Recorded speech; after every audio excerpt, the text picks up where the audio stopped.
Good morning. I'd like to welcome the new ranking member, Ro Khanna, to his new role on the committee. He's been an outstanding member of this committee and look forward to working together as we have in the past. And you know, in this committee, there's a long history of bipartisan work being done. The strength of this committee, just like our nation's support of Taiwan, is grounded in bipartisanship, and I hope that tradition will continue. The staff on your side has been outstanding under the leadership of Raja Krishnamurthy, and with a track record of doing tremendous work together with our team, and we look forward to working together in the months ahead. I also want to take a moment to welcome Ambassador Yu, Alexander Yu from Taiwan, who is joining us this morning. Welcome, Ambassador. That illustrates both the bipartisan nature of this relationship and the steadfast relationship between the United States and Taiwan. One of the committee's most recent bipartisan efforts was the 10 More for Taiwan report we released in December, which focused on how we can strengthen our nation's security partnership with Taiwan. The report, coincidentally, was released the same week the Trump administration approved $11 billion in arms sales to Taiwan, demonstrating a continued commitment to peace through strength in the Taiwan Strait. The sale upset the CCP, and it responded with aggressive military drills meant to intimidate Taiwan and its democratically elected government. We're all fully aware of the threat that a PLA military invasion of Taiwan poses. Today, in this hearing, the Select Committee on China will examine the CCP's non-military aggression against Taiwan. Taiwan is a vibrant democratic society, a crucial part of world supply chains, and a close partner of the United States. But make no mistake, even in the absence of a military invasion, the CCP has no interest in peace. It seeks to dominate Taiwan and the freedom-loving people who live there. It wishes to subject the people of Taiwan to the same loss of freedom and human rights the world has seen occur in Hong Kong, where just this week a court issued the tragic decision to give Jimmy Lai what is essentially a death sentence. Under the leadership of Xi Jinping, the CCP is willing to use any weapon it can to threaten Taiwanese society and security. Through economic coercion, legal manipulation, the exploitation of international organizations, and lies about the history, China seeks to isolate Taiwan and draw it closer into its orbit. The party has a clear plan: weaken Taiwan's resolve, undermine its democratic institutions, and manipulate the information the people of Taiwan see and hear. The CCP's economic and trade coercion has forced targeted export bans, such as a ban on Taiwanese pineapples, import inspections, tourism restrictions, and the mislabeling of Taiwan by international companies, including airlines and hotel chains.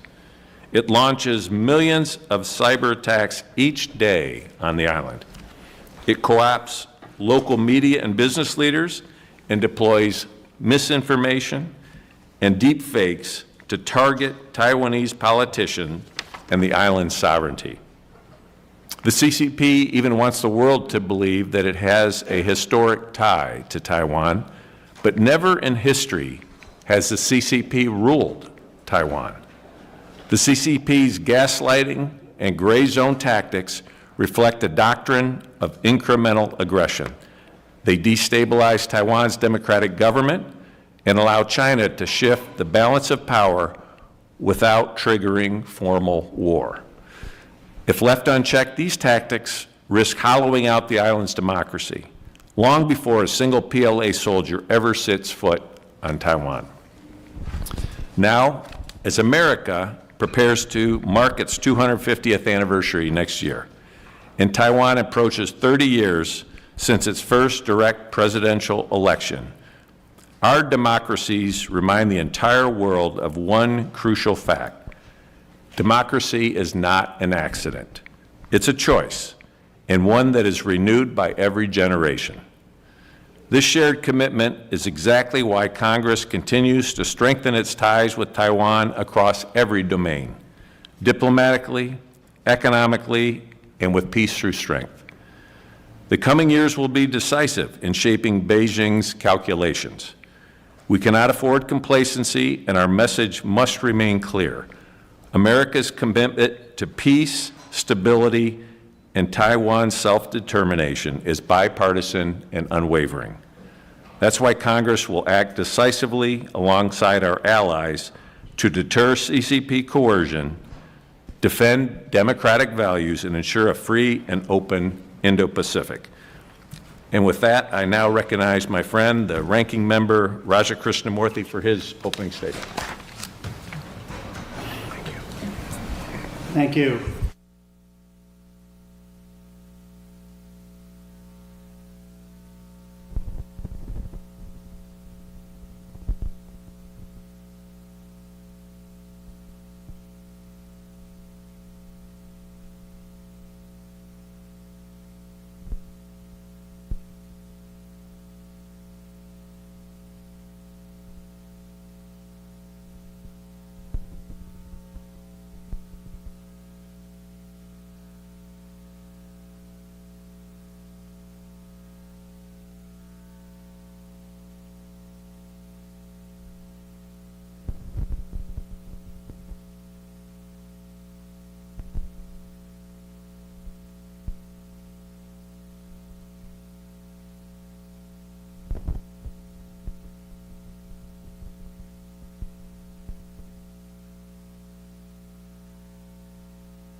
Thank you, Ranking Member. And I may have mistakenly referred to you as Raja Krishnamurthy earlier in my comments, so I apologize. I got used to Raja being here with us, and He's a good guy. He is a good guy. But I appreciate your comments. I will say, you know, as this committee focuses on what we can do in a bipartisan way, I look forward to that. I will just object to some of the points you made. I think if you look at the president's commitment in terms of arms sales, it's about 3 times what any other previous president has done with respect to Taiwan. And when you look at the investment that's happening, $500 billion Taiwanese investment in the United States, when you look at the United States being the highest market, the strongest market for Taiwanese goods,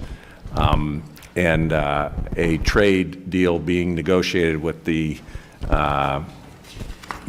second in command coming here to sign a trade deal. I don't want, I recognize there are differences in viewpoints of administrations, but I want our focus to be on what we can do together as a country to make sure we support Taiwan.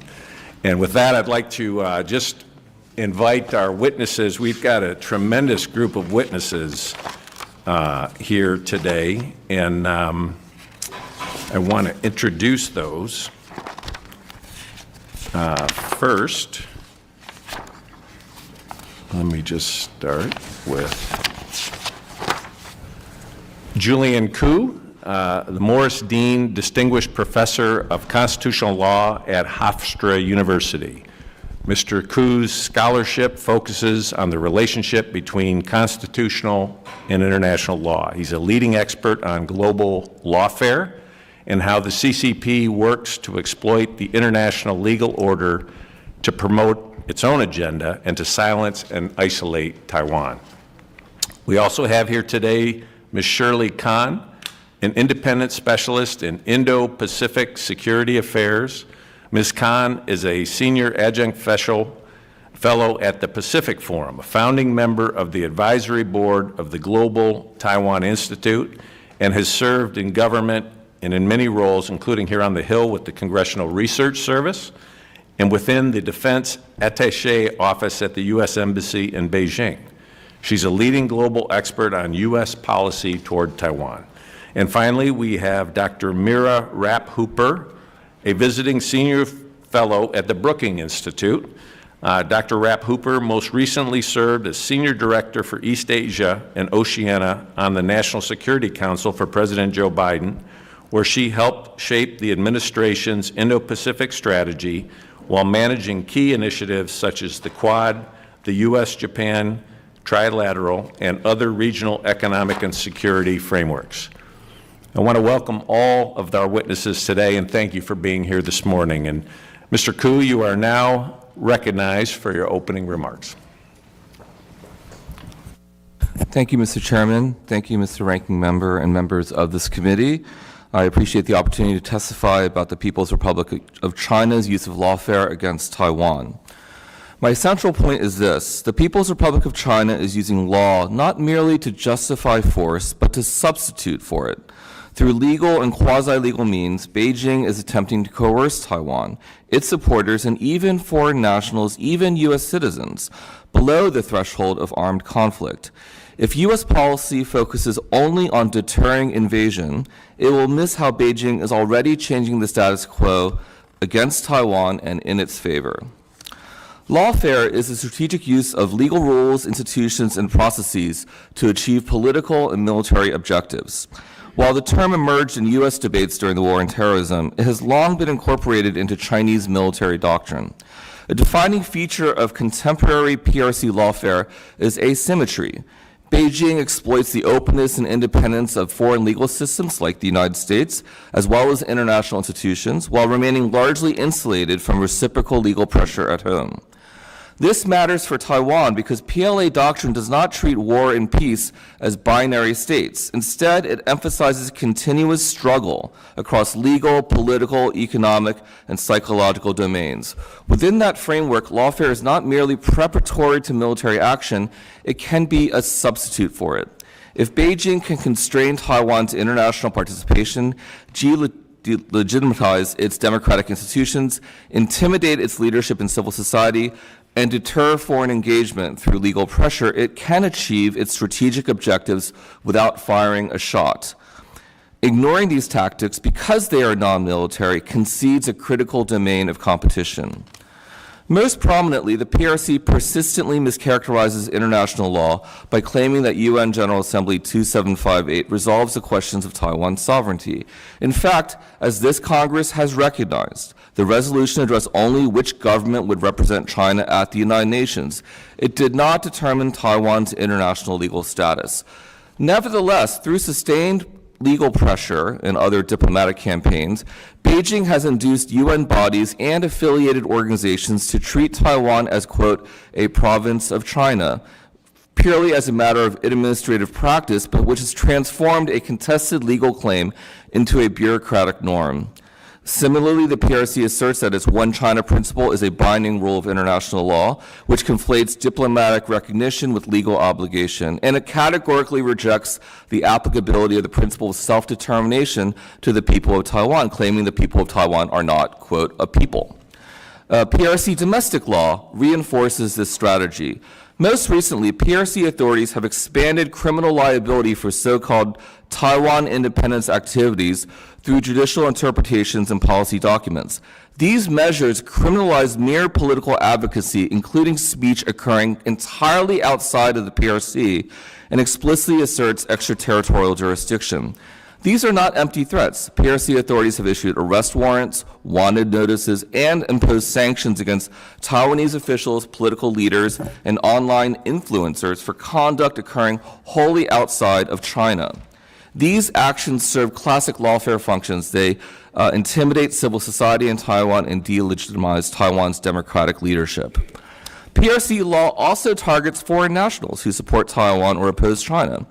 As a leading scholar of Chinese law has observed, it is difficult to avoid the conclusion, if you analyze Chinese law, that, quote, any advocacy of Taiwan independence or support for Taiwan by anyone, anywhere, can be treated as a criminal offense under PRC law.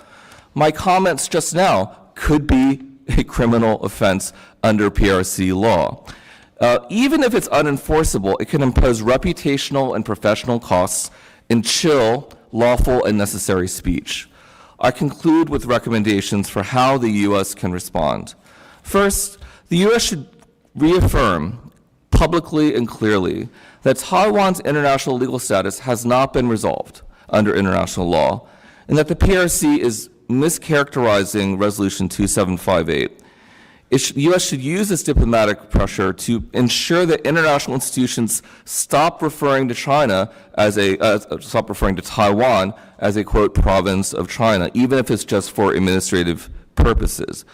And the U.S. should refuse cooperation with PRC legal actions that target Taiwan's democratic governance.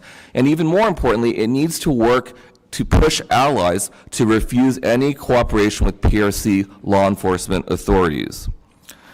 And finally, it needs to ensure that court judgments from the People's Republic of China, which form part of its coercive political strategy, are not recognized or enforced in U.S. federal or state courts. To conclude, we must remember that effective deterrence must deny not only invasion, but coercive success below the threshold of armed conflict. Recognizing and countering the PRC's asymmetric lawfare is essential to preserving stability in the Taiwan Strait. Thank you, Mr. Chairman.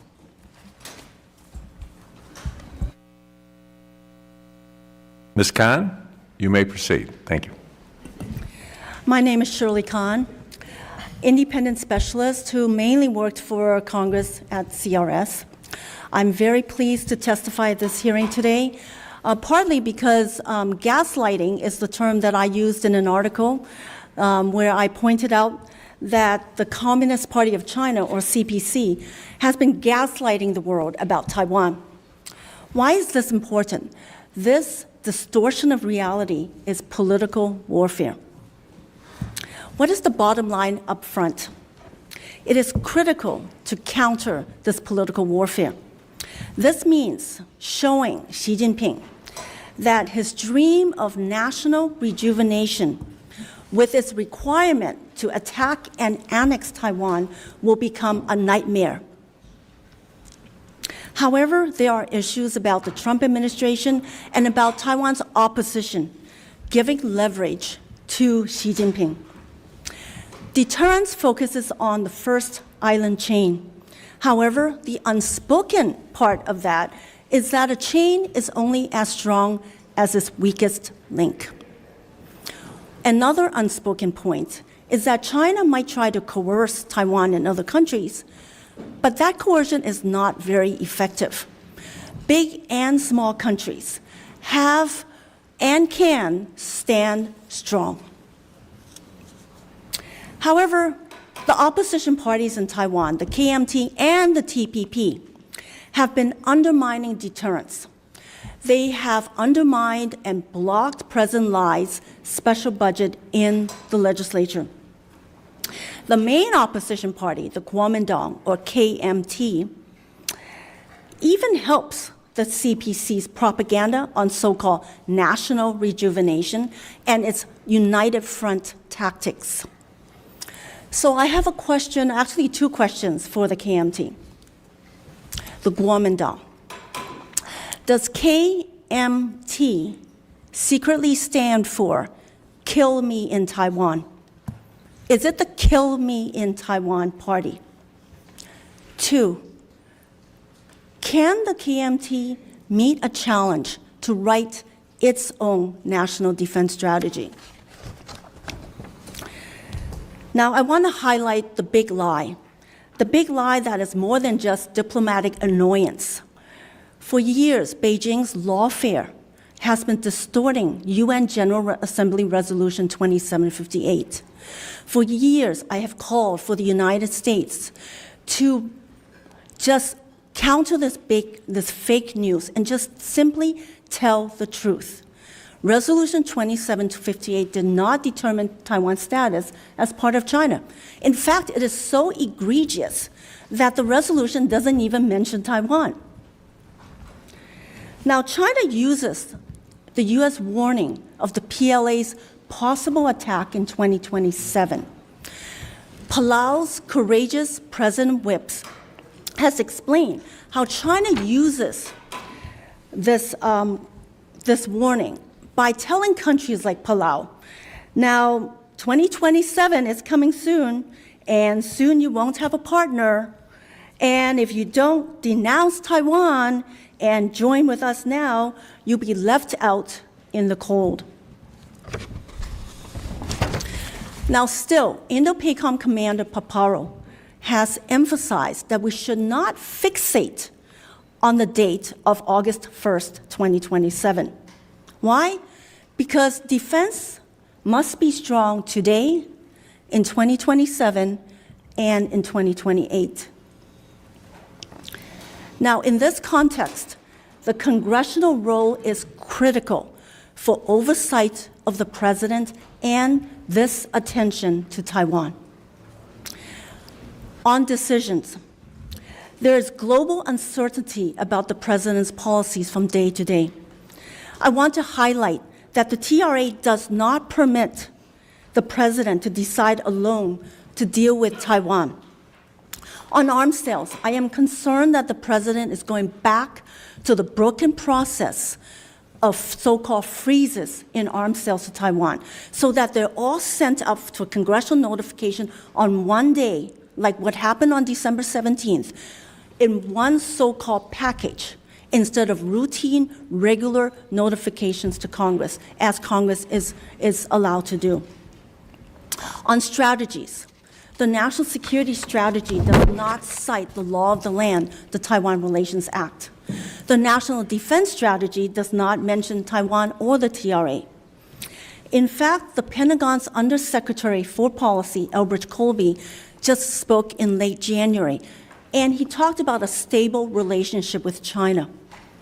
But I ask, how can he say that the Trump administration respects China's proud history with its Tiananmen crackdown, genocide of Uyghurs, and the 20-year sentence for Hong Kong's Jimmy Lai?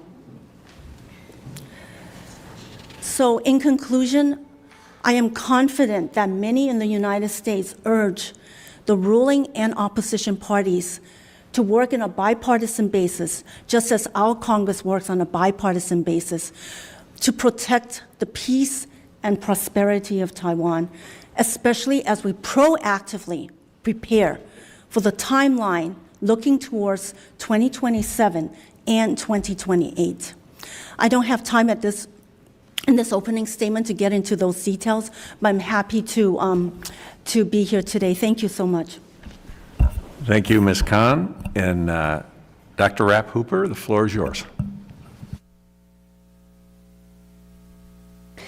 Chairman Molinar, Ranking Member Khanna, distinguished members of the House Select Committee on China.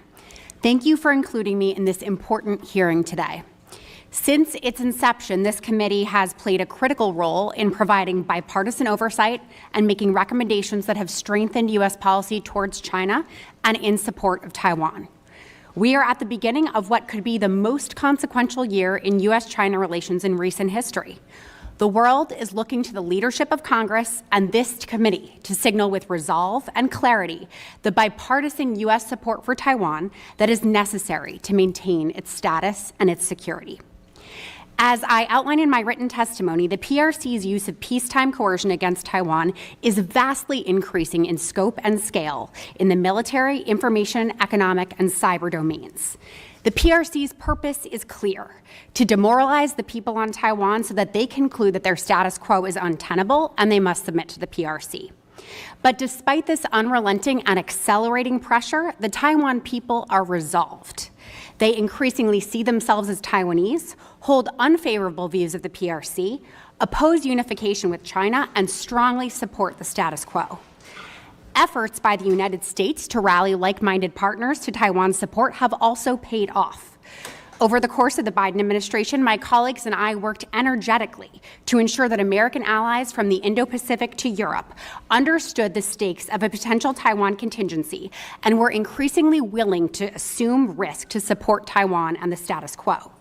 These were not diplomatic niceties. This was a deliberate effort to ensure that Beijing would have to look beyond Taipei and Washington to make its calculations about potential economic, political, and military responses to a Chinese attack on Taiwan. And these efforts were largely successful. Nowhere is this clearer than in Prime Minister Takaichi Sanae's comments before the Japanese Diet that a Chinese attack on Taiwan could constitute a survival-threatening situation to Japan. But Taiwan and our allies' resolve cannot be taken for granted. Both are predicated on a status quo that must be backstopped by a clear and consistent United States. This makes the PRC's latest Taiwan tactics noteworthy. Over the course of the last several months, it has become evident that the PRC is attempting to shape U.S. policy towards Taiwan through ongoing trade negotiations. The PRC's approach appears to be at least twofold. First, to degrade or delay American security assistance to Taiwan by objecting to arms sales and defense dialogues. And second, to push for changes to U.S. declaratory policy on Taiwan, advocating for a language that the United States, quote, opposes Taiwan independence or, quote, supports peaceful reunification.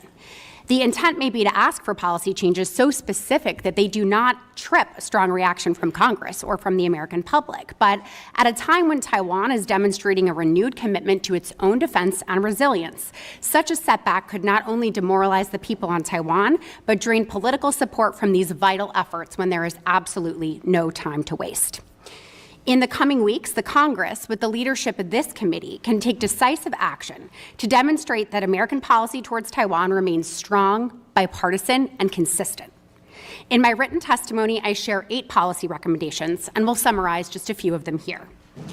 First, Congress can reaffirm the Taiwan Relations Act and codify the 6 assurances as law.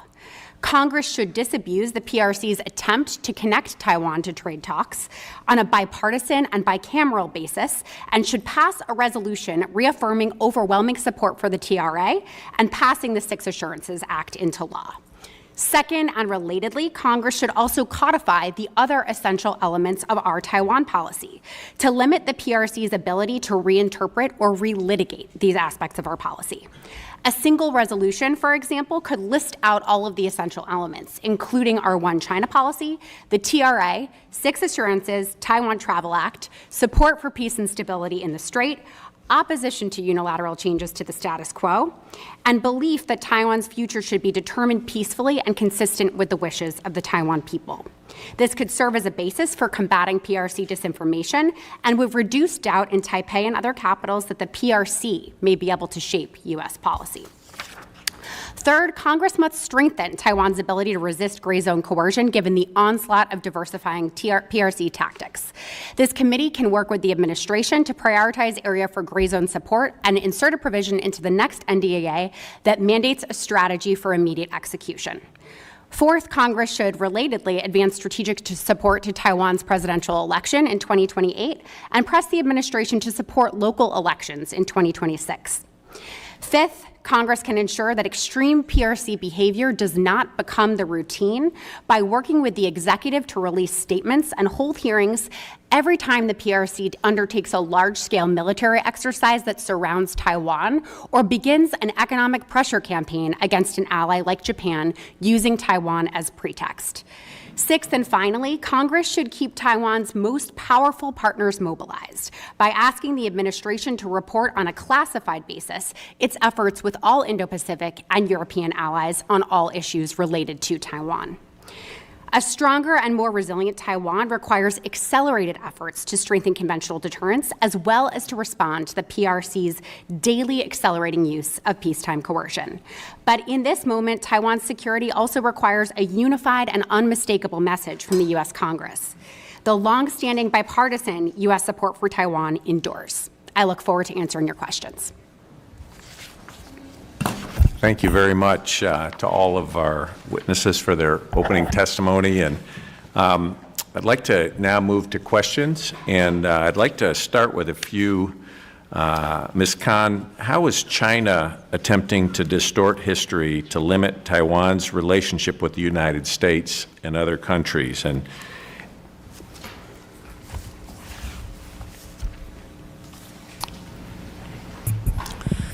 Well, distorting the history is amazing to me sometimes that China even tries to lecture us on our history.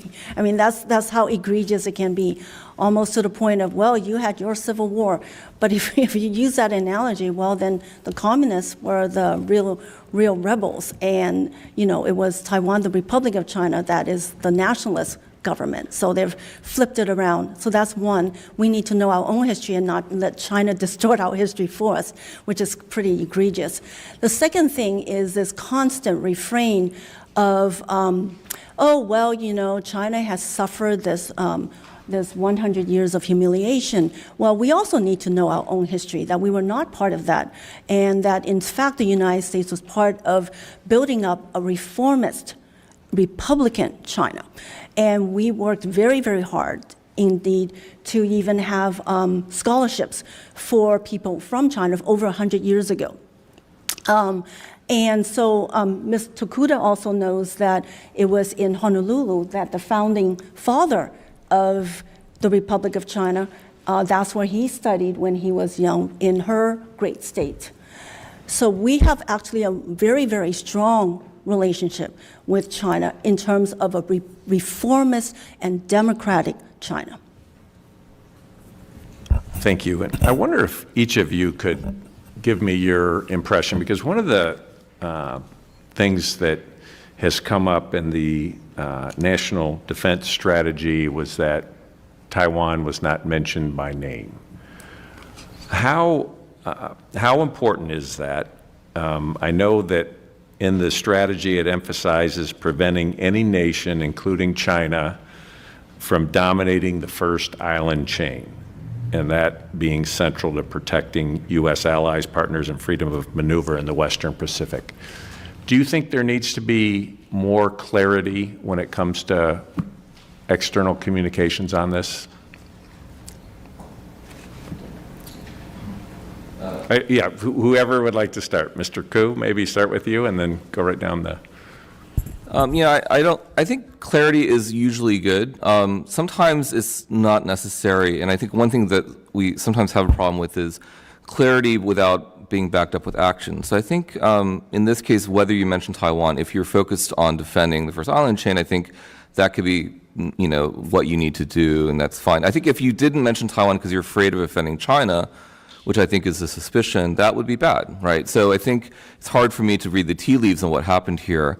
I think clarity, but echoing what Ms. Rapp Cooper mentioned, I think the one thing the rhetoric does matter for is trying to show to Taiwan and international partners and allies that the U.S. is still committed to Taiwan, and I think that's where, whether it's in the strategy or somewhere else, that the public statements do make a difference in that regard.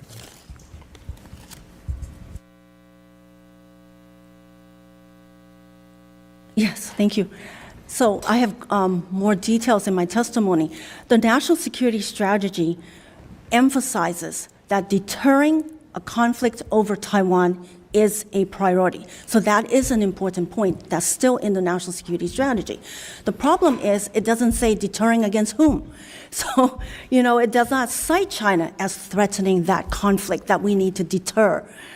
Now, the NSS also does not cite the law of the land, the Taiwan Relations Act 96-8. And that, to me, is problematic because it is, regardless of the 6 assurances and every other thing that we might talk about, any of the joint communiques, it is really the Taiwan Relations Act that is the most important for governing policy. And it is a change because in the first term, 8 years ago, the 2017 National Security Strategy did cite the TRA. Now, the current policy also did not cite even the one China policy. Now, I'm not saying we have to cite it, but I just found it very interesting that even this so-called one China policy was left off. And China didn't go ballistic over it, either figuratively or literally. So, as I mentioned, the national defense strategy is even more vague because not only did it not cite the TRA, it also did not cite Taiwan. And then when we go into the statements by officials to further explain what that strategy means, it continues to raise even more questions of why are we respecting this so-called proud history with all the atrocities and threats that we know about. And the bottom line is that there's just, compared to a year ago, even a year ago, there's just much less talk from officials about China. Thank you. Ms. Rapp-Hooper. Thank you very much, Chairman, for what I think is a very important question. As the ranking member did observe in his opening comments, I do believe that it can be challenging for us if an important partner like Taiwan is omitted from the NDS, in no small part because we have seen in the Chinese press efforts to interpret that as a deliberate or indicative omission. So even if the omission was not indicative, and important steps like the historic arms package that was passed in December 2025 indicate a strong commitment, it leaves open space to interpret otherwise. But to take that further, and I think as both my fellow witnesses have indicated, the declaratory policy that we use over Taiwan is both especially important and especially complex. We know both in the political science literature as an academic, and I know from my time as a policymaker, that when U.S. declaratory policy appears to change, even if it is not deliberate, adversaries often do interpret that one way or another, and again, often when there is no reason to. But the reason that I have made the recommendation to this committee that Congress should pass a resolution codifying all elements of our Taiwan policy is because we do see changes between administrations in the language that they use in both the national security strategy and national defense strategy. And because of Congress's statutory authority and long history in providing bipartisan support to our Taiwan policy, I think a congressional resolution that lays out clearly all of the elements of that policy would help to guard against some of that misinterpretation that can come from omission from a strategy document. Thank you. Thank you. With that, I'd like to call on our ranking member, Khanna. Thank you, Mr. Chair. Ms. Khan, I appreciated your testimony as the majority witness today. Would you say that you have concerns about President Trump's policy in his second term in terms of being clear and consistent enough to guarantee Taiwan's security?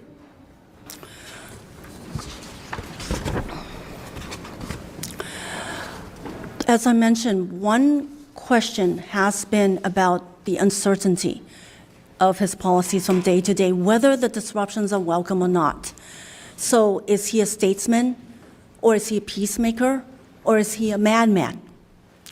But I just want to emphasize for members and also the American public that the Taiwan Relations Act does not permit the president to decide alone on both coercion as well as use of force. I appreciate that, but it seems like you have concerns, right? You were concerned that he has bundled the arms sales and hasn't had regular notifications. You're concerned with some of the language he's used in abandoning Taiwan as a bargaining chip. Would you say that's a fair characterization? Well, I want to be clear that we have not abandoned Taiwan. So I want to be clear, and I stated that in my written statement, and I didn't have time to go over in the opening. But would there be a few areas that you think he needs to be stronger in that to guarantee Taiwan security? So in terms of being stronger, I do not agree with the so-called packaging. We should not be talking about packages of arms sales, for one thing. There should not have been 8 different programs that totaled $11 billion of arms sales to Taiwan that were notified to Congress on Monday. Are there other areas that you have concerns, or is that the main concern? Well, that is the main concern, and also to let the members know that the TRA does not allow the president to decide alone. Dr. Hooper, do you believe that President Trump in his second term has been consistent and clear enough to guarantee the security of Taiwan? Mr. Ranking Member, as I shared in my last response, I do think it would be to the benefit of the United States to see a clarification of the United States policy towards Taiwan by way of a clear statement of all elements of that policy, including all of those that I mentioned in my last remarks. Thank you. Mr. Ko, the same question to you. Well, I think from my point of view, every president could do a better job being clear on Taiwan. I'm not thrilled with the way the president has talked about Taiwan. I do think what specifically are you upset about in terms of? Well, I'm not loving when he says in the New York Times it's up to Xi what to do about Taiwan. I think that's a little out of context, but I think it leaves kind of the bad sort of. So you don't think that's a partisan comment that I made? I mean, that is a genuine concern. Right. I'll just point out, and I'm not trying to play both sides here, but I think American presidents are often confused on Taiwan, and sometimes the rhetoric can be confusing even the other way. When President Biden said the U.S. would put troops to defend Taiwan, that's good, but it wasn't clear that he really meant it, and everyone got confused as well. So, what are 3 things that President Trump's administration could do better to make sure that we have clarity and consistency in the standing up for Taiwan security? Right. So I think that a rhetorical campaign to say that, to reaffirm from the president's own mouth that he is affirming the TRA and peace and stability across the Taiwan Strait, and he's committed to deterring any conflict and any attempt by China to coerce Taiwan. Just make that statement. That would go a long way. I think obviously the president's likes to say in his own way, but I think here we could use some clarity from the president himself. I think his administration has been a little bit better on this, but the president obviously counts, and so I would prefer if he would just say that the TRA and the One China policy is the law of the policy of the United States, and his administration is committed to it just as he was in the first administration. I appreciate that. Mr. Chairman, I appreciate actually a lot of the majority witnesses. I agree with some of their comments. I hope that this committee can be bipartisan in calling for more clarity in the administration's policies to guarantee the security of Taiwan. Thank you. Representative Barr. Thank you, Mr. Chairman. And, strategic ambiguity has always been a curious policy regardless of the administration. And I appreciate the ranking member's concerns. I want to, though, point out the important context. The National Defense Strategy establishes a strong defense along the first island chain. It references the Senkaku Islands, South China Sea, Taiwan Strait. That is not an abandonment of Taiwan. I would argue that enhanced military-to-military communication is not appeasement, as my friend, the ranking member, likes to characterize it. In contrast, look at the NDAA that this president signed, the COINS Act, a new tool of economic statecraft to deny Chinese access to American capital markets in sensitive technologies and entities of national security concern, the PRC Malign Influence Fund, the Stop China Fentanyl Act, enhanced relations with Japan. That is deterrence. That is enhanced deterrence. I would also urge all of my colleagues to take a look at what else is in the NDAA that this president signed. $15.6 billion for the Pacific Deterrence Initiative, $490 million in Indo-PACOM commander priorities left unfunded by the Biden administration. Increased funding for innovative new technologies to deter the CCP, including hypersonics, AI, autonomous systems, cyber, mobile micronuclear reactors, high-energy lasers. Requires the Navy to implement a program to ensure surface fleet can rearm at sea. Supports the Marine Corps 31 amphibious warship requirements. Enables efficiency in the congressionally authorized block buy. Requires DoD to report to Congress on growing military cooperation between China, Russia, North Korea, and Iran. And then specifically on Taiwan, the bill that President Trump signed reaffirms U.S. support to defense of Taiwan, establishes the Taiwan Security Cooperation Initiative to provide the military and security forces of Taiwan with lethal assistance to enable Taiwan to maintain self-defense capabilities, authorizes DoD to establish a joint program on military trauma care with the military forces of Taiwan, authorizes funding for U.S. forces to continue training Taiwan, requires DoD to assess and plan to include Taiwan in more defense industrial-based cooperation and revitalization agreements, mandates an assessment of deploying asymmetric naval assets for Taiwan's defense and any vulnerabilities of Taiwan's naval platforms.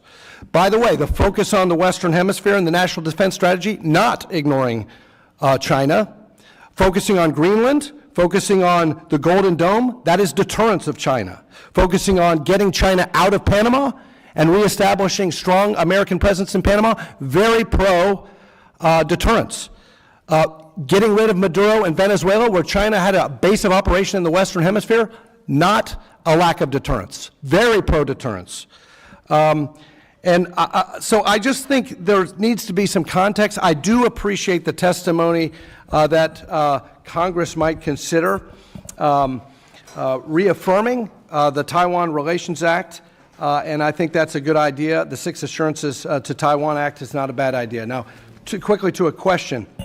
The Trump administration, in fact, did announce an $11 billion arms sale to Taiwan, the largest in history, that included HIMARS, missile systems, and drones. I commend the president for approving this historical sale that sends a clear message to China that the United States and this administration stands against their coercive acts with the people of Taiwan. Ms. Khan, the backlog of U.S. weapons to Taiwan still stands at $21 billion. What needs to happen to expedite the delivery of these weapons to Taiwan? And with this new $11 billion announcement from President Trump, what do we need? The Porcupine Act? What's the answer? The Porcupine Act is a great proposal. And our colleague, Mr. Whitman, has offered that for this committee's consideration. Well, the continuation of weapon sales to Taiwan is an important signal, and it's important that every administration has continued to make that happen for Congress. My concern is about the process, and that's what I'm highlighting for congressional oversight, because of the history. The history is that under President Bush and Obama, we had long periods of so-called freezes in arms sales to Taiwan, long periods under Obama, which started under Bush, where Congress did not get the congressional review of arms sales until they were all sent up in a so-called package, which is why I really object to the word package. They should not be sent up on one day. And so what I'm calling for is simply that congressional review means that the president respects that congressional review and sends the pending arms sales to Congress on a regular, routine basis, as it should be done. And my time has expired, but Dr. Rapp Hooper, maybe in another answer to another question, you could also address the Porcupine Act and how we can expedite these arms sales and get rid of this backlog. I yield back. Thank you. Representative Moulton. Thank you very much, Mr. Chairman. Our new ranking member laid out an important and comprehensive list of ways in which the current administration has weakened America's posture of deterrence against the Chinese Communist Party. Now, you interjected after his testimony that you disagree because of one thing, the major arms deal that this administration has put forward toward Taiwan. And our colleague, Mr. Barr, just laid out his own list of things that he claims are enhanced deterrence, but are almost all things that came from the bipartisan bill out of the Armed Services Committee in Congress on which I serve. Trump just signed that bill, I would note, after repeatedly threatening not to for political reasons. So I'd just like to share some observations of this administration's China policy. These are all quotes. Let's start with that arms deal. The Trump administration's record-breaking $11 billion arms sale to Taiwan in December, which will take many years to fully deliver, was merely a pretext for the latest step in Beijing's long-running campaign of rising coercion. Another quote, ever since Xi out-escalated Trump in 2025, culminating in the U.S. president's climb down on tariffs and export controls, the White House has conspicuously avoided meaningful statements of support for Pacific allies and partners, even as Beijing has increased its military threats towards Japan and Taiwan. Trump has approved selling to Beijing, for no concessions in return, advanced American AI chips that will help the Chinese military accelerate technological gains over the U.S. military. Some more. Trump drives EU trade war over Greenland. China, Russia see opportunity. Another, solidifying a détente with Xi Jinping that in a reversal of years of U.S. policy would more closely integrate China into U.S. manufacturing and supply chains. The Venezuela raids, potential for strengthening U.S. deterrence of China around Taiwan, another issue cited by my colleague, is outweighed by Trump's conciliatory posture towards Beijing in recent months. Washington's political posture towards China hints at hesitancy and irresolution. Trump's evolving foreign policy, with its focus on the near abroad and aversion to upsetting Beijing, could encourage Xi Jinping to accelerate his goal of annexing Taiwan. Do you know where these quotes come from? Mr. Chairman, every one of these statements is from Matt Pottinger, former Deputy National Security Advisor under Trump, the first Trump administration's China lead, completely eviscerating the arguments that we just heard. Mr. Chairman, you noted the bipartisan tradition of this committee, and you and I both remember Kurt Campbell, President Biden's China lead, when he told us how much he respected Matt Pottinger, a Democrat, saying he respected him, and how closely aligned their policies were. Well, here's a reality. There is far more alignment between the first Trump administration and the Biden administration than between the first Trump administration and the second Trump administration when it comes to China policy. And that's why the architect of these policies has laid out, in far more quotes than I had the time to cite this morning, how dangerous they are. The stakes are too high here, because what we're talking about is deterrence, preventing a war that would not just cost Taiwan its freedom and independence and millions of lives, but will cost America perhaps hundreds of thousands, if not millions of lives as well, a war that could literally be World War III. Now, this is exactly why the witnesses have called for passing a congressional resolution about our China policy, to solidify what we know is bipartisan concern about this administration's China policy for all the reasons we've heard laid out today. The problem is that that bipartisan concern is in private.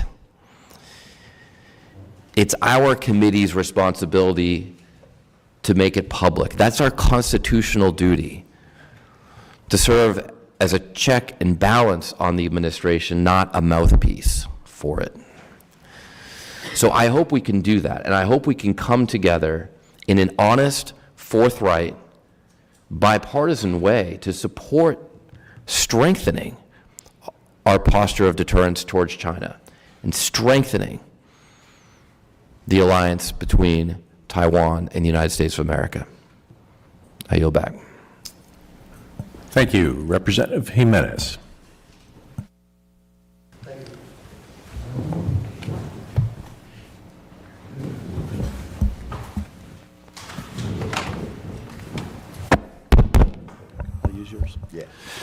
Thank you. I always say that it's more important what you do than what you say. And so what's a clear indication of what this administration feels about China is what they asked for in defense spending. And so we're now close to $1 trillion in defense spending. And it's not because we're afraid of Russia or anything. The only thing that we're spending that much money for is to deter China. We're hearing also that next year the administration will be asking for $1.5 trillion in defense spending. Again, that's to deter our number one adversary, which is China. I'm not sure we're going to be able to get there. But to me, that's a very clear indication of what this administration wants to do, and a very clear signal to the Chinese that, hey, we see you, we see what you're doing, and we're going to do everything in our power to make sure that whatever it is that you want, you can't get. China wants to be the number one economic and military power by the year 2049. And we're going to do everything in our power to make sure they never attain that.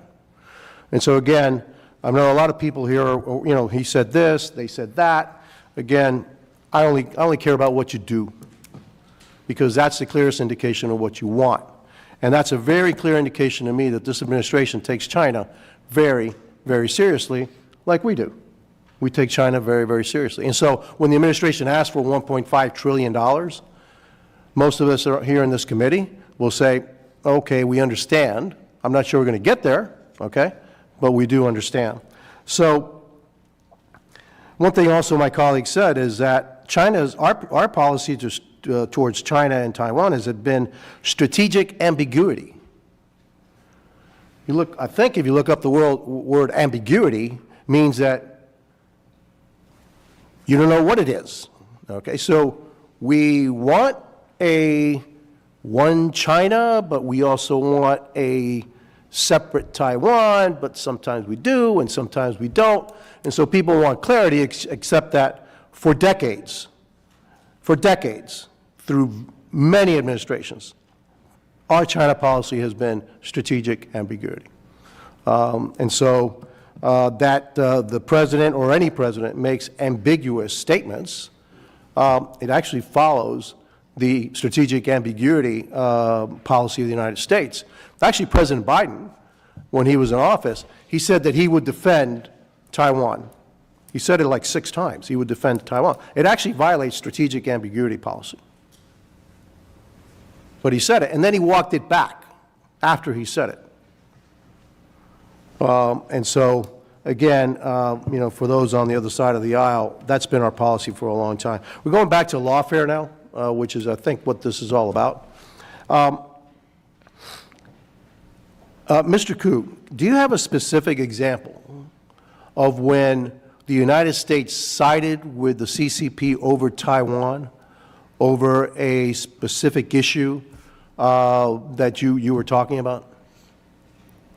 No, I don't think the United States under any administration has sided with Taiwan. I think in general, over the long course since 1971, the U.S. has just neglected to fight back. So in the UN, China has convinced all the administrative agencies in the UN that Taiwan should be treated as a province of China, and the successive administrations kind of turned a blind eye and didn't speak up and didn't exert pressure to push back on that. And that's what I'm worried about. It's not so much that we're going to cooperate, it's that we'll not notice what's going on, and that's what I'm mainly concerned about. And you're saying that what's going on is far greater than what we're noticing? Right. Well, I mean, we're noticing it, but we're not doing anything about it, right? And so because I think obviously there are more important things going on. We need to get defense spending up. We need to deter military invasion. But what I'm saying is that this is also important, and we should not, and this is much less costly. And there are things we can do to push back at this sort of level that can make a difference on the lawfare front. And a lot of it's just paying attention and calling it out. Is it one of the things that the CCP is actively focused in on? I mean, when the CCP wants to dominate a certain sector, they really incentivize that sector. So is the CCP incentivizing lawfare, this legal sector, in order to undermine U.S. interests around the world? Right. I mean, I think that this is, I think that, to be honest, China cares a lot more about Taiwan than the United States does, and so they spend a lot more resources in their government thinking of different ways to promote their narrative, and the U.S. just doesn't have enough resources or attention span to push back. And so I think that's, you know, with other countries that adopt a version of the one China policy, even countries that are U.S. allies adopt, you know, versions of one China policy that are not what the U.S. would support. The U.S. doesn't really push back on this or doesn't notice it. And that type of stuff, I think, can make a difference, all these statements at the UN. Frankly, it's more just we just don't pay enough attention, and that's where and China's motivated and effective. Fair enough, and I yield back. Thank you. Representative Takuda. Thank you, Mr. Chair. Thank you to the witnesses for being here. Ms. Rapp-Hooper, let's be clear here. There needs to be no ambiguity that Taiwan is not a bargaining chip for trade. 100%. I agree with you. Congress needs to take decisive action to disavow this notion that somehow they are on the negotiating table. So I have some very quick questions that I'd like you to address here. I want to do all those resos, pass all those affirmations, but one, what happens if we do nothing before those talks in April?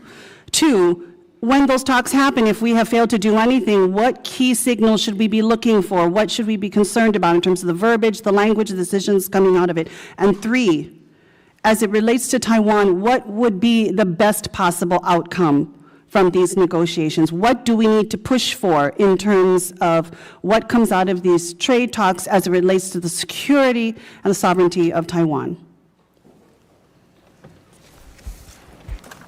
Thank you, Congresswoman, for the very comprehensive questions. I'll do my very best to answer them quickly. To your question, what happens if Congress does not act to reaffirm the essential elements of American Taiwan policy? The concern would be that whether a deliberate concession is made or not, Xi Jinping, Beijing will represent that some kind of concession or change has been made. That the failure to reaffirm wholeheartedly and in a detailed manner all of these elements of Taiwan policy may leave the space for the Chinese side to interpret that there has been some change, and to publicize that not only in Taipei, but in other American allied capitals. To your question, what would happen then?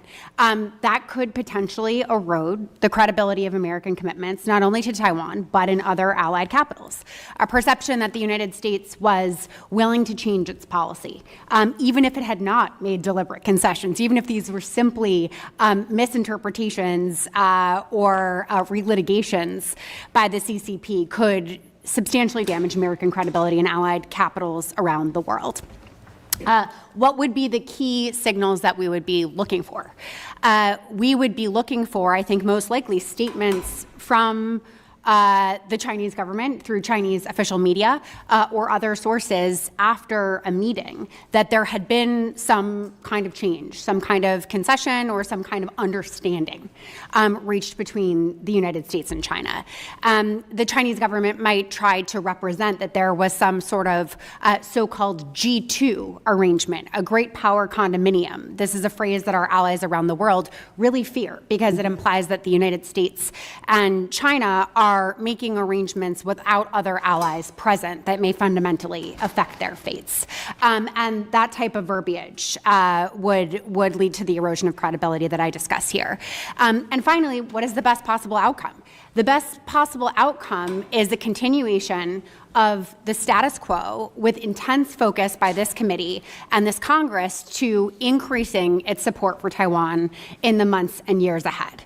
A reaffirmation of the policy that Congress has helped to keep steady since 1979, an understanding in Beijing and around the world that that policy has not changed, and a continued commitment by this committee and by the Congress as a whole to continuing to support Taiwan's security by way of arms sales, other defense activities, like all of those activities that were enumerated from the NDAA, yes, support for important measures like the Porcupine Act, and as we've suggested in all of our testimony, a redoubled focus on what the United States can better do to support Taiwan in the face of the PRC's growing gray zone coercion.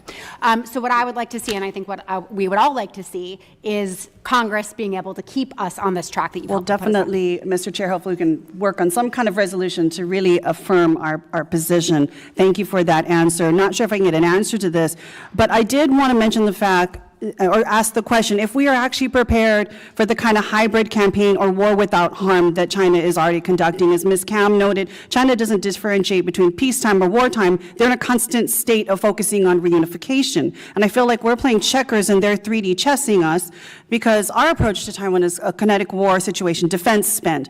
China's leveraging Taiwan and our other allies economically based upon the tariffs that we have now imposed upon them. We're losing the disinformation war, I feel like, with China, because we're literally feeding them the words from our leaders. As was noted here, the downgrading of the Indo-Pacific and the NDS, the not mentioning Taiwan or the TRA, this is feeding into that disinformation campaign that they launched. And China is now gaining influence and power on the global stage because we've abdicated our role and removed ourselves from 65 international organizations. And that's going to allow them to shape the narrative around Taiwan. It's going to literally manipulate international law and international institutions to further isolate Taiwan. So given that we're still just focused on the kinetic war, what is the one or two other areas that we absolutely have to be refocused on to win this hybrid war with China that's already ongoing? There's a lot of talk about deterrence, and also resilience. But we don't really, it's a term that's thrown around a lot. But there are actually a lot of ways where the United States can work with Taiwan, cooperate on both deterrence as well as resilience. As Ukraine has shown, it cannot simply be a military defense. It must be a whole of society defense with resilience. And there's a lot of things that Taiwan as well as the United States can learn from Ukraine. Ukraine offers a lesson. And I would just point out that Ukraine is transforming its defense industry. If Ukraine can do it, why can't Taiwan? And there are lots of ways where the United States can help in terms of innovation, industry, for Taiwan's defense industry. The second thing that we can also impart is, as we have also learned very clearly as an example, so that it's not just abstract, is the importance of leadership, with President Zelensky in Taiwan, in the Ukraine. And so that's another way that we can express and cooperate with Taiwan in terms of continuity of government, continuity of operations, command and control in times of not only war, but also in times of crises. And those crises will happen. So I would just urge, as we see here in the U.S. Congress, that in the State of the Union, every leader, every official in 3 branches of the government is here in the Congress except for one. There's always one secretary who's kept away. And I would also urge this attention to decapitation, the threat of decapitation in Taiwan, and that in Taiwan, the president and the vice president should never appear in the same place. And that's another area we can work with them on. Thank you. Thank you. Representative Bilirakis. Thank you. Thank you, Mr. Chairman. Appreciate it very much. Yeah, it's working. Thank you. Thanks for holding this hearing. Dr. Hooper, in your testimony, you briefly discussed Beijing's economic coercion against Taiwan and some of the vulnerabilities Taiwan faces from that threat. In my district, there's a vibrant presence of the Taiwanese Chamber of Commerce for North America. I represent the Tampa Bay area, which I feel can be a vital tool for creating alternative trade opportunities for Taiwan. What are ways that we can reinforce such relationships at the federal level and at the state level? That's a great question. Thank you so much, Congressman. I would want to give a little bit more thought to the specifics of what your district is doing, and will educate myself on that and share some more information with your staff. But on the question of the economic relationship with Taiwan, this committee and Congress as a whole has previously been very focused on the fact that the PRC has demonstrated both the capability and a will to use economic coercion against Taiwan, both in times of relative crisis and to put political pressure on it around major events like elections. I would suggest that another important agenda item for this committee is to think about how the PRC is likely to use economic coercion headed into Taiwan's 2028 election. In particular, to start thinking in advance about what we can do to help Taiwan build resilience in those product and trade areas where we've seen the PRC place pressure on it in the past. This means in key parts of the agricultural sector, in its fish sector, and in its construction sector, where we have previously seen trade sanctions from the PRC. So by taking advanced action and thinking through how we can build resilience by matching Taiwan's products to other markets, this committee could take on a key leadership role in helping to ensure that future PRC coercion does not negatively impact Taiwan. Thank you again for Dr. Rapp Hooper. Appreciate it. I also serve as co-chair of the Congressional Hellenic Israel Alliance, and a big initiative we've been pushing is formalizing the concept of the AMEC corridor, an alternative economic route going from India, the Middle East to Europe. What are the obstacles for Taiwan's involvement in emerging regional trade opportunities such as AMEC that seek to isolate or counter China's One Belt, One Road initiative? And how can Congress help Taiwan's involvement in this and other new trade initiatives? Directed to me, Congressman. Yes, for you, please. Thank you so much. I would point to my colleague, Professor Ku's comments in his opening remarks about Congress's continued support of Taiwan's international space. Obviously, there are trade agreements that are difficult for Taiwan to participate in, but we also have organizations in which Taiwan is a party by way of its status as an economy, such as APEC. So I would suggest that looking for additional multilateral configurations where we can organize ourselves by economies would be a way to expand the aperture for including Taiwan in important initiatives on a go-forward basis. Very good. Next question for Mr. Ku. We know that China uses economic and political leverage, particularly on small countries, to extract their support in international organizations to support China's political campaign of isolation against the independent Taiwan.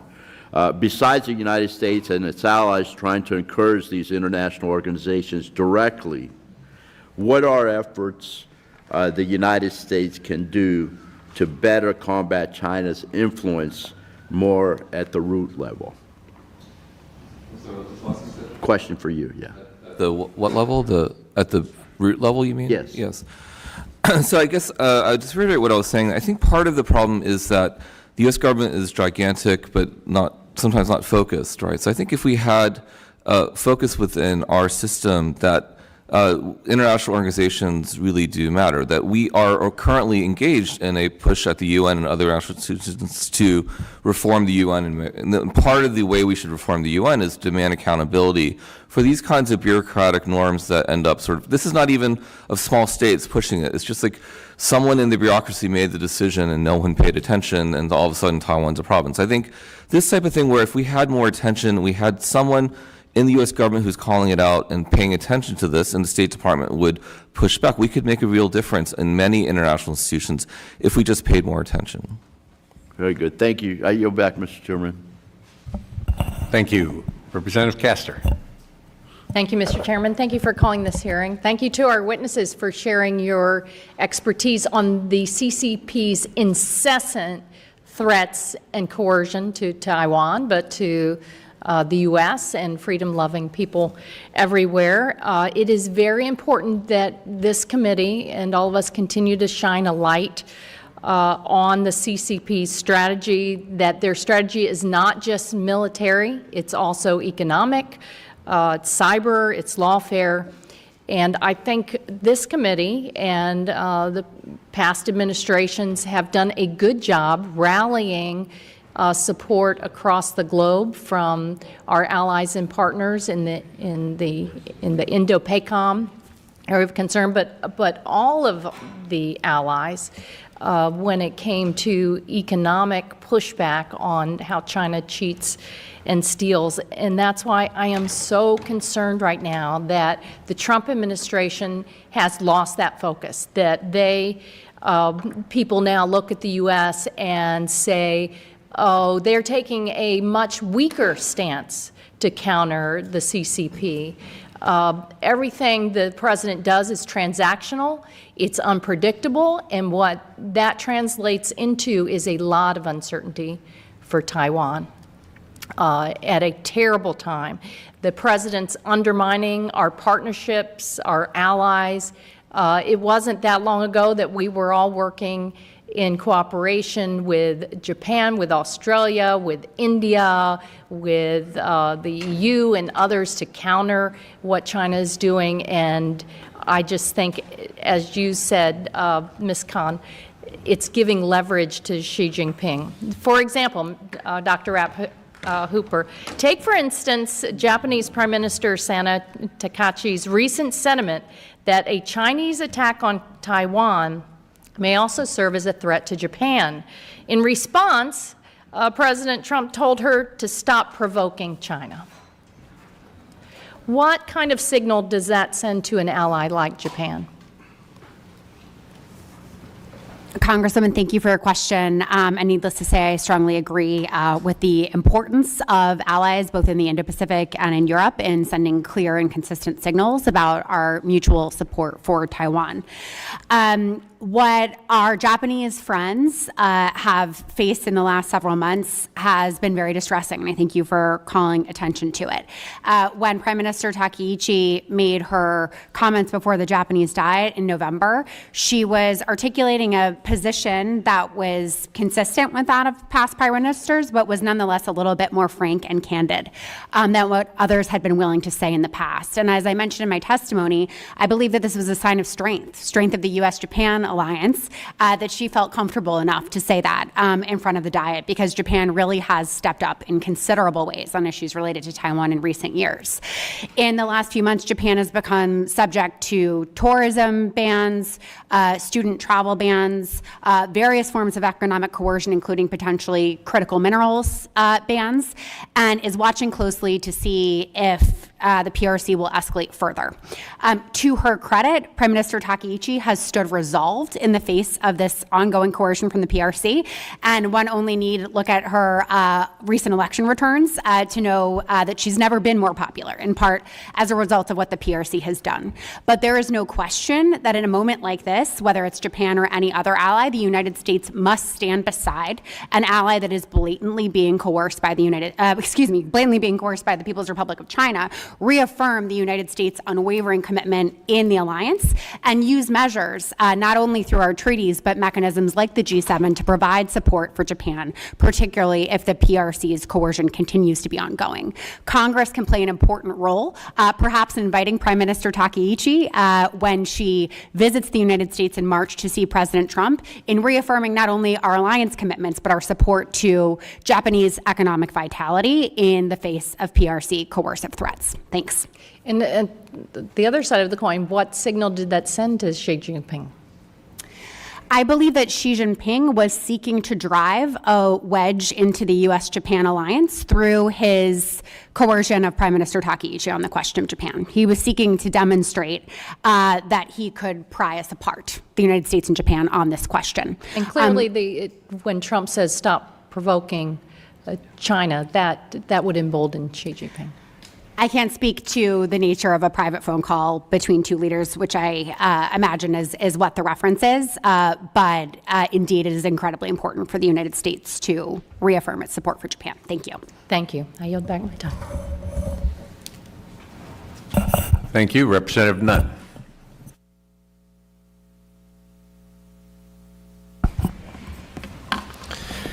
Well, thank you, Mr. Chair. I'm impressed that today's hearing is called Lies, Lawfare, and Leverage, How the CCP is Gaslighting and Manipulating a Marginalized Taiwan. And after the opening conversation today, I think it's been more a focus on the U.S. commitment to Taiwan than talking about the greatest threat Taiwan faces. So I'd like to ask each member of the panel, starting with you, Mr. Koo, who would you see today as Taiwan's greatest allied nation, and who would you see as Taiwan's greatest national threat? Well, obviously, the most important ally for Taiwan is the United States, and I think it will always be for foreseeable future. Who do you see as the most adversarial to Taiwan's independence? Right, and the People's Republic of China is the greatest threat. Ms. Khan? The United States is the strongest partner of Taiwan. In fact, just last year, Taiwan exported more to the United States than China for the first time in 26 years. That's a move in the right direction. Who would you see as their greatest adversary? Taiwan needs to be clear that Taiwan only has one adversary, and that is China. I would agree. Doctor. Taiwan's single threat and adversary is the People's Republic of China, and Taiwan's most important partner is the United States, and we're all grateful to Congress's commitment to keep it that way. And I concur.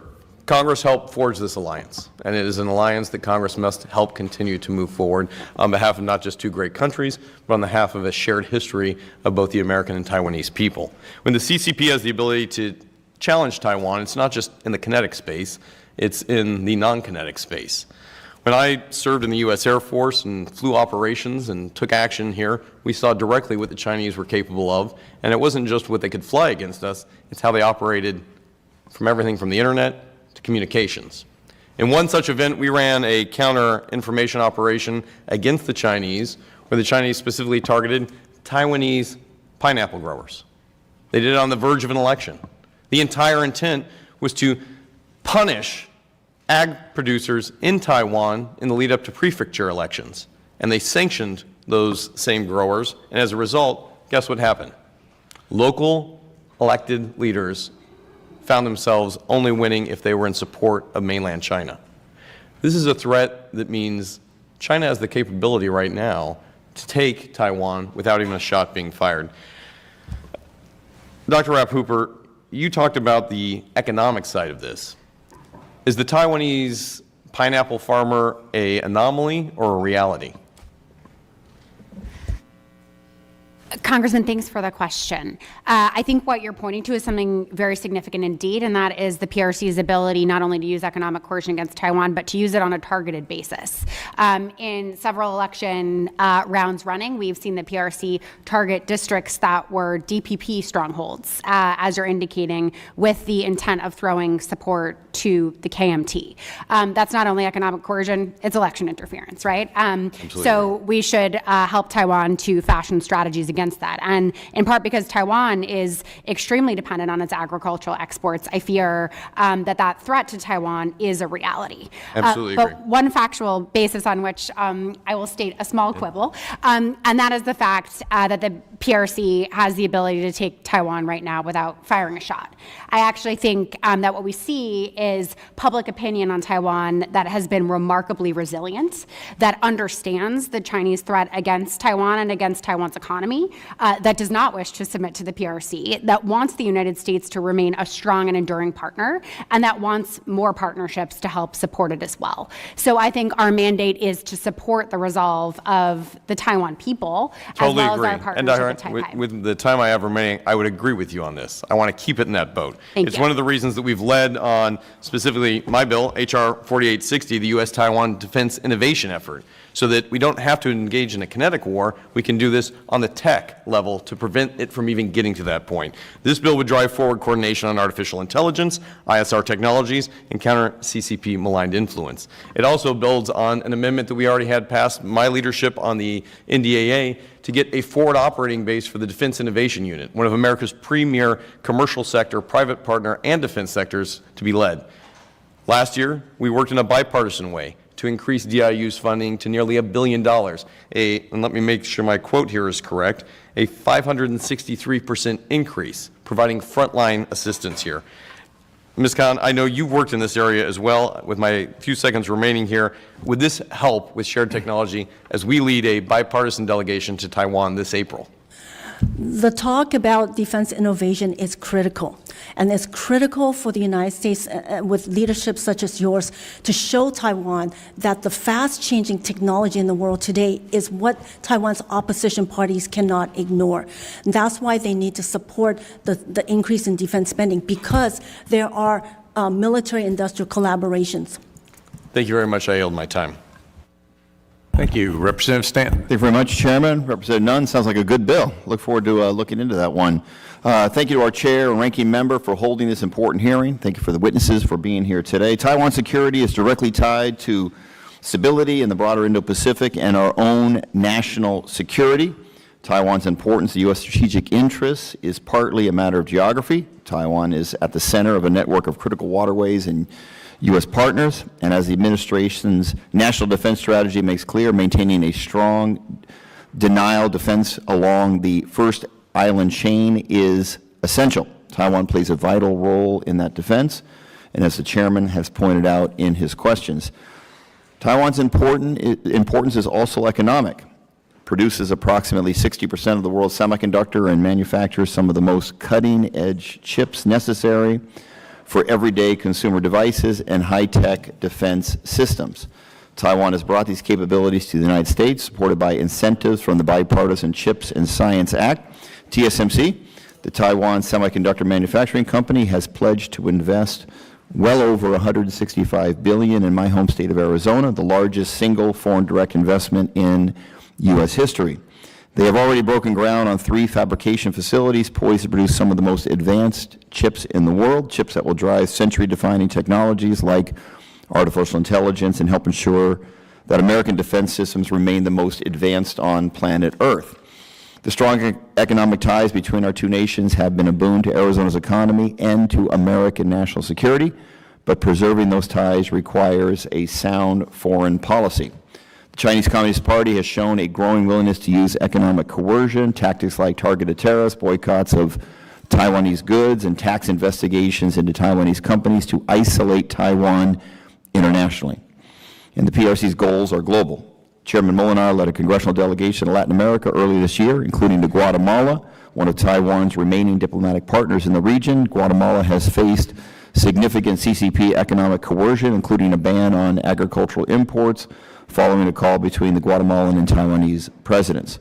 Strengthening American economic ties with Taiwan and helping Taiwan diversify its economic relationships in Asia, Latin America, and around the world is one of the most effective tools we have to counter this coercion.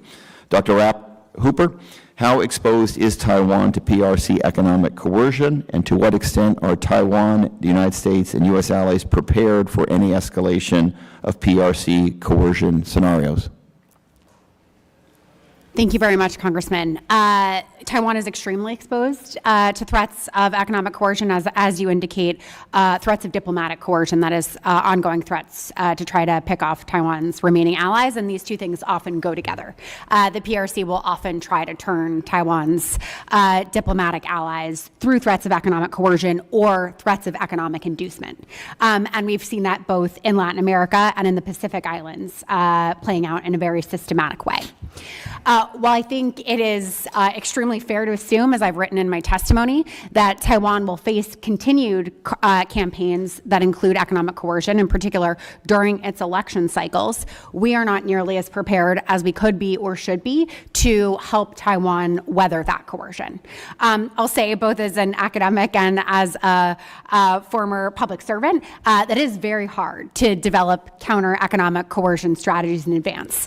But nonetheless, one thing we can do more of and better is something that I indicated in response to an earlier question from Congressman Nunn, and that is to identify the key sectors in which Taiwan is likely to be targeted in future PRC economic coercion campaigns. I've named a few of them, including its fishery sector, agricultural sector, and construction supplies, and do the work now to find the markets that could absorb Taiwan's products if and when that PRC pressure does come. I think it's very fair to assume we may see some of it in the 2026 local election cycle, and a fair bet that we'll see a whole lot of it in the 2028 election cycle in Taiwan. So preparation now is key. Thanks so much. If we're serious about deterring conflict, as you noted, we need to be serious about countering coercion. That brings me to a broader point. I've been encouraged by the recent U.S. support for Taiwan's defense, including the recent $11.1 billion arms package, but we need to recognize that deterrence is not just about a weapons system, it's also about clarity, consistency, and credibility in American policy towards Taiwan. The PRC is watching every signal we send. That's why I was disappointed that in a recent interview, President Trump suggested that Taiwan's status is ultimately up to Xi Jinping and brushed off China's growing gray zone activities, saying Beijing has conducted naval exercises in the region for many years. That kind of ambiguity can be very dangerous. The President Trump's recent foreign policy actions in Latin America have fueled speculation about the emergence of a world structured around spheres of influence, one in which the United States would seek to assert predominance in the Western Hemisphere while leaving the PRC to consolidate power in East Asia. And so the question for Dr. Rapp Hooper, last one, is how do you believe Xi Jinping is interpreting the president's recent, quote, spheres of influence framing in the so-called Donroe doctrine? How does that impact Taiwan? I can't speak to Xi Jinping's personal interpretation. I can say that, as you're indicating, Congressman, it is incredibly important that no one in the Chinese government or anyone around the world interpret the United States as in any way drawing down or making compromises to our position in Asia.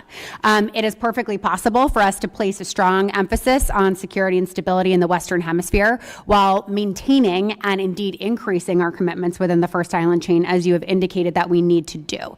The NDAA is indeed a step in the right direction on many of these fronts, but frankly, when allies, whether in Taiwan or in other capitals, look at the next few years, they don't just want to see stability in our commitments, in our force posture, and our force structure. They want to see increases. And for us to be able to meet and match the challenges posed by the PRC, we need to keep ourselves on that steady upward trajectory. So what I would suggest is necessary to disabuse whatever interpretation Xi Jinping might have is a clear set of signals from Congress and the administration that that steady upward trajectory not only is continuing, but cannot be interrupted by negotiations with the PRC. Thank you. Representative Moran. Thank you, Mr. Chairman. Thanks to the witnesses. I think it is clear that Beijing's objective is certain, and that is to coerce Taiwan into submission. One way or the other, may be with or without firing a shot. I wouldn't put anything past them, and I think we've got to be very careful there. I do think that to help accomplish this goal, China and the CCP employs, no doubt, we've talked about it today, a wide spectrum of non-military tools, economic retaliation against trading partners, coordinated propaganda and disinformation campaigns, diplomatic pressure, targeted coercion of multinational corporations, a lot of things that you guys have talked about today. When Taiwan refuses to conform to its demands, and it's really unfortunate, and we've got to take note of it. These actions, though, are not isolated incidents. They're part of what I believe is an intentional strategy designed to reshape the international environment, weaken democratic resilience, and normalize intimidation as their negotiating tactic. I want to come to you, Ms. Khan, first, because as we hold these hearings and pursue legislation in Congress, some of our constituents may be skeptical about whether China is really a threat and whether they are rivaling the power of the United States globally, and in particular in the Indo-Pacific region. So can you weigh in on whether or not you have an opinion on whether or not China's non-military coercion strategy is working? Give some examples about where it is working, because I think it is working, unfortunately, in that region. And then can you provide some additional background to the committee on how this strategy has been evolving and how it's been refined to by the CCP to be effective in Taiwan? Well, for one thing, China has been able to switch the diplomatic recognitions of some countries away from Taiwan, which is formally called the Republic of China. And so today, Taiwan, which is the Republic of China, formally has 12 countries that recognize it diplomatically, and 3 of which are in the Pacific Islands, which we have a lot of concern about in this theater. And so it's important for the United States to work with Taiwan, and for Taiwan to step up, frankly, along with Japan, other countries have, to put more investments in the Pacific Island countries. That's one area. The second area is concerning, the perception that, well, if you don't work with us, then, you're not going to have a partner, and that there will be war. But that's a fallacy. It's a fallacy because of the coercion that you just mentioned. It's really part of a continuum of threats. There isn't a clear gap between, well, this is now, comforting peacetime, and then we might move into this wartime. No, it's one continuum of threats. So people in Taiwan need to understand that they're not in a comforting time of so-called peacetime right now. There is no such thing as a continuum of threats. Yeah, and I think we need to look even beyond the Indo-Pacific region about the influence. You're talking about how some of the diplomatic views of Taiwan have shifted over the years because of the pressure. You can look in the Western Hemisphere, and over the past decade, a number of countries have flipped their position on Taiwan because of the Belt and Road Initiative and what pressure China is putting on even countries in the Western Hemisphere to take their diplomatic positions. One of the greatest strengths of the United States is our economic diversity and our ability to recover economically, even if certain industries are encountering difficulties. One of the reasons for this is because our country has resilience just because of the sheer size and the diversity in our economy. Taiwan doesn't have that size, and so they're a little bit more vulnerable, less resilient. I want to come back to you, Dr. Rapp Hooper, because you mentioned this earlier. And so you mentioned specifically ag and fish and construction, I think is what I heard you say. How can we specifically help Taiwan build resiliency economically in those areas and others? Thank you. I think, as noted, the best way to help Taiwan build economic resilience is to help Taiwan identify ahead of time, ahead of any PRC coercion, alternative markets for its products. So we have seen instances in the past where the PRC puts a great deal of economic coercion both on Taiwan and on other partners. And the way that a partner generally withstands PRC pressure is to find alternative markets for its products. We can think about our ally Australia that put up with a great deal of PRC economic coercion over the course of years. And that diversification process was what allowed it to come through. Because Taiwan is geographically smaller and is smaller as an economy, as you say, doing that work ahead of time, identifying potential markets for some of these products will be what can provide a little bit more resilience ahead of time. And I would note that in particular, we should be looking at European countries that have significantly stepped up their interest and stake in Taiwan issues in recent years as potential destinations. Yeah, it's exactly what we need to be doing. It's a long-term project. It's not short-term. It takes dedicated policies to do that over a number of years, but we absolutely have to do that. What we also have to do is continue to stand with Taiwan, critical partner to us. This issue is not just about the Indo-Pacific region. It's not just about Taiwan. It's about the U.S. national security. It's about stability, security, prosperity in the Indo-Pacific region and around the world. And it's about, are we going to be a force on this world stage for good, or are we going to allow somebody like the CCP to dominate? There is only one choice that is sufficient in my mind, and that is the United States has to be the big dog on the block to support our friends and allies like Taiwan around the world. Thank you. I yield back. Thank you. Well, I want to thank our witnesses today for your testimony and your insights that you shared with us. Just want to say that questions for the record are due 1 week for today. And with that, we are adjourned.